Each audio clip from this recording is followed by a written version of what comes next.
story because there's 4 Gospels: Matthew, Mark, Luke, and John.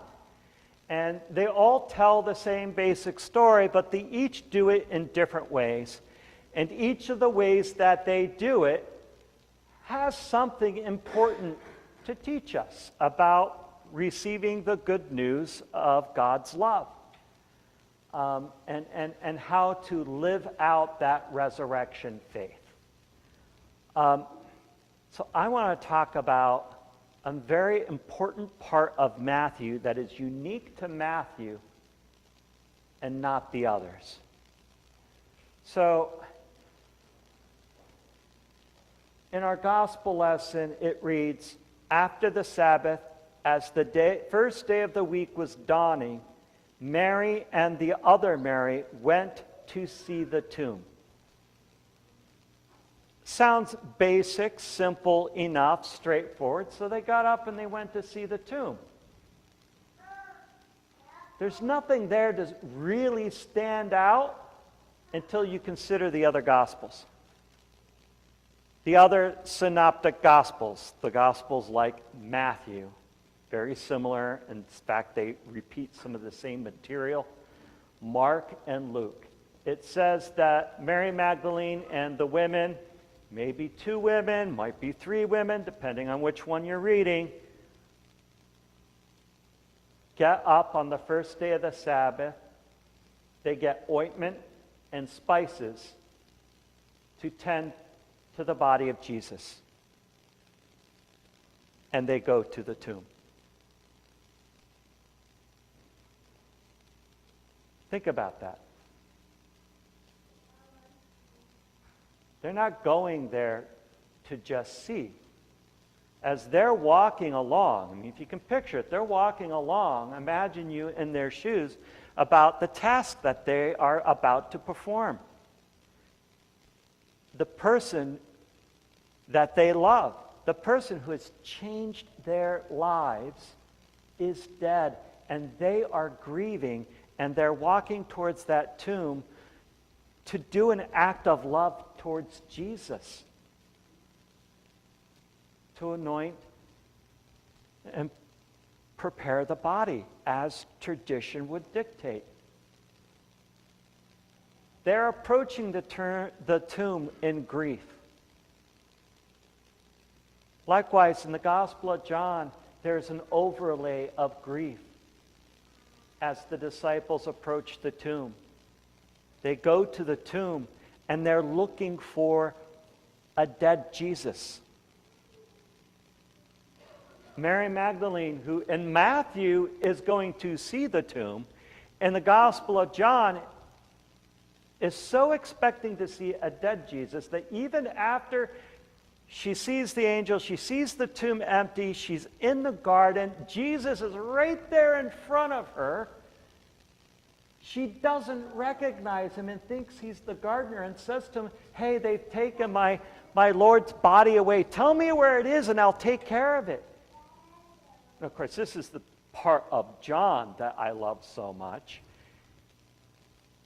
Jesus simply speaks her name, Mary. And when he speaks the words, she recognizes him.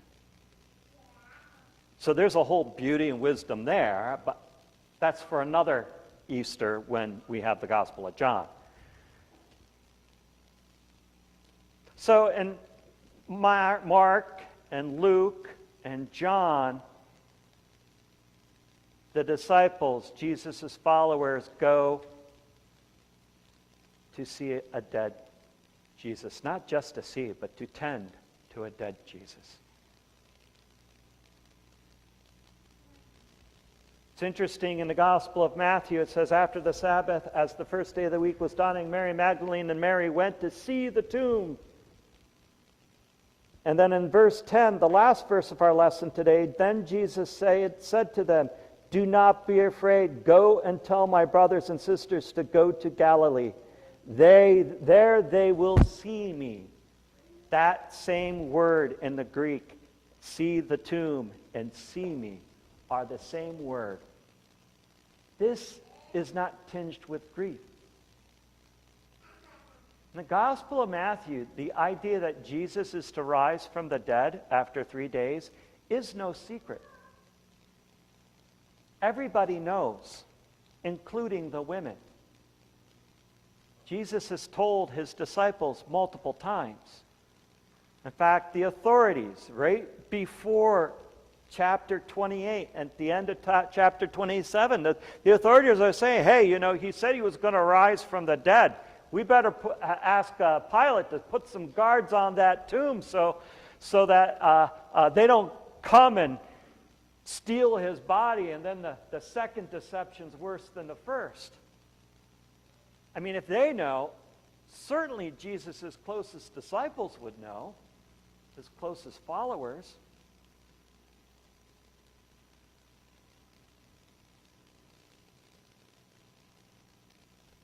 Matthew is not like the other Gospels. Not only is it kind of counter to the other Gospels, the lesson it would teach us of having a resurrection faith is counter to our culture. We live in a culture that tells us that if you are to be happy, it is to be in the absence of sadness. That if you are to have joy, it is to be in the absence of grief. That if you are to have fulfillment, it is to be in the absence of need. There's an old commercial that I remember. Calgon, take me away. And some of you have no idea what Calgon is. I don't even think it's made anymore. It's bath salts that you put in your bath to make it smell wonderful and all that. And the commercial is this person who puts the Calgon into the bathtub and it makes this relaxing, rejuvenated bath. Calgon, take me away. That if we're to be happy, fulfilled, you deserve better in your life. You deserve relief. You deserve a break. You deserve to get away.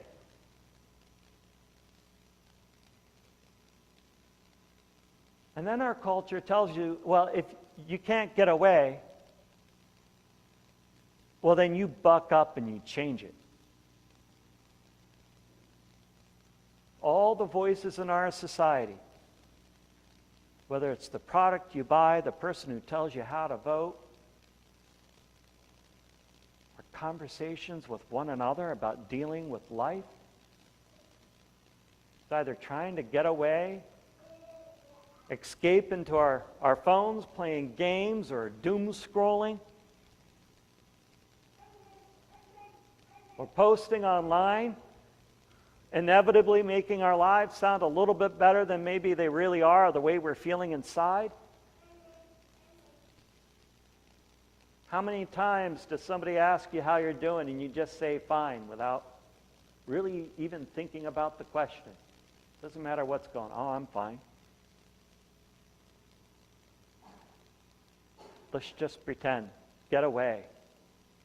Or change it. But we live in a scary world. We live in a world that is beyond our individual control. I mean, just look at all the stuff going on. The wars, the war with Iran, divided politics, culture wars, fear of what our neighbor could do to us, rising costs. And in an economy that everybody all along, well, no matter who you listen to, is telling us, oh yeah, we'll fix it. We'll bring down the cost of living for you. There are people who live on the margins, who do everything right, who work hard and can barely afford to keep food on the table or medicine in their mouths, who right now were able to barely scratch by a month or two ago, and now are not sure how they're going to afford it all. And they've done nothing wrong.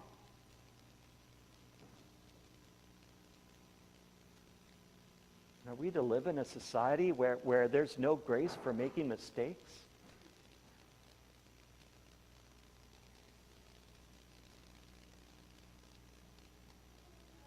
The forces of this world, the chaos of this world, the hate that's in this world is overwhelming. And the wisdom of this world says, well, change it, buck up, or escape. Sometimes you can't escape. No matter how long you try to escape, at some point reality pulls you back and you got to face it. How am I putting food on the table? How am I going to meet all the demands that are placed upon me? Really? Change it? The forces are greater than I.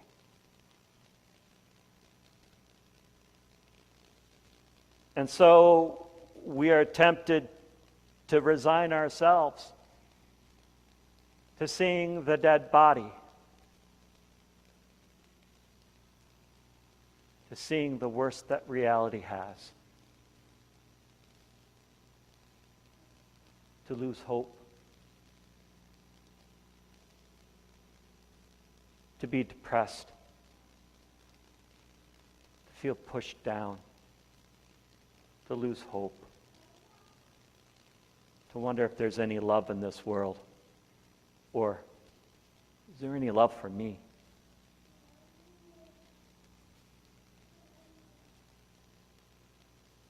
Like walking to the tomb, expecting to see a dead body, but not the Gospel of Matthew. Not the Gospel of Matthew. We have a promise. Just as Jesus said time and again in the Gospel of Matthew, predicting him being arrested, beaten, put on trial, crucified, and on the third day rising again, we have been promised again and again.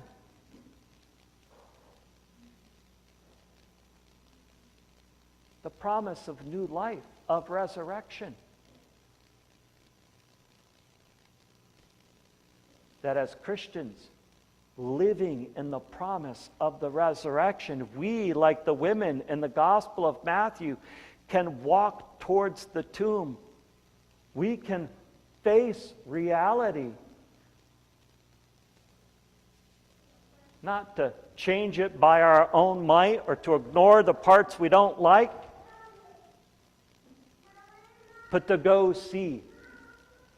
To see what God will do.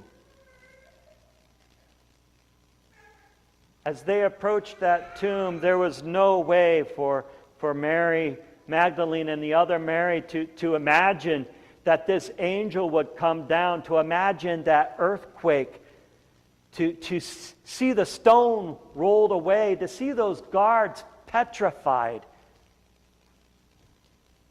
speechless, unable to move, to hear the thunder. They could not have imagined both the fear, the shock, and the joy they were going to experience. But they knew Jesus promised something. They knew something was going to happen. They knew it so much they left the spices and the ointments at home. They had a feeling they weren't going to need them.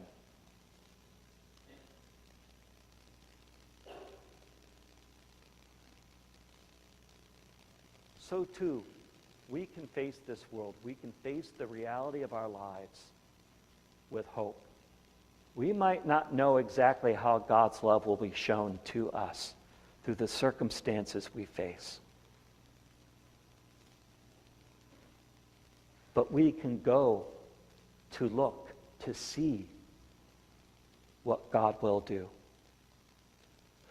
Because so often we go into those moments not going to see what God will do, but to anoint a dead body, that we fail to see what God does, even when God does it.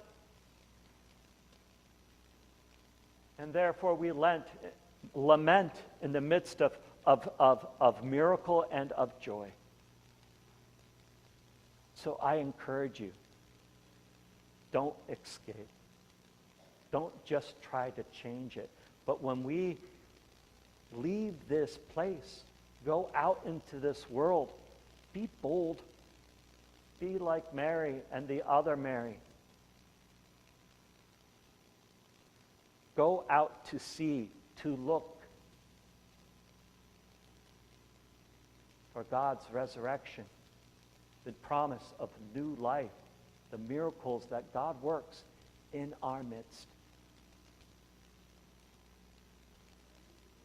I can't tell you how it will unfold. I can't tell you how it's going to happen. I'm sure it will happen in unexpected ways that you are not able to anticipate.